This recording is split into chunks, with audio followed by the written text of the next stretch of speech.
રાજકોટથી જાણકારી કે જ્યાં જસદણ શહેરમાં અસામાજિક તત્વોનો આતંક છે। લુખ્ખા તત્વોએ પેટ્રોલ છાંટીને એક દુકાનમાં આગ ચાંપી દીધી હતી। ગોકુળ ચોક વિસ્તારમાં આવેલી દુકાનને સળગાવી દેવાઈ।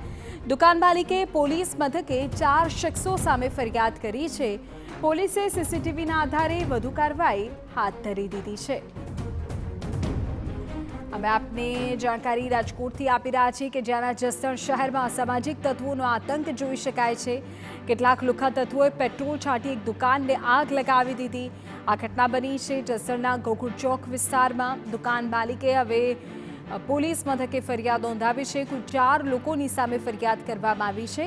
સીસીટીવી ફૂટેજમાં આખી એ ઘટના જોઈ શકાય છે। આ સીસીટીવી ફૂટેજના આધારે પોલીસ દ્વારા પણ હવે તપાસ શરૂ કરી દેવામાં આવી છે। જેમની દુકાનમાં આગનો બનાવ સામે આવ્યો છે તેમના દ્વારા વધુ કાર્યવાહી હવે હાથ ધરવામાં આવી છે અને તેમણે 4 શખ્સો વિરુદ્ધ પોલીસમાં ફરિયાદ પણ નોંધાવી છે। રાજેશ અમારા સંવાદદાતા પૂરી જાણકારી આપી રહ્યા છે। રાજેશ, સીસીટીવી ફૂટેજ પર સામે આવ્યા છે બાદ પોલીસ કાર્યવાહીને લઈને કોઈ વિગત?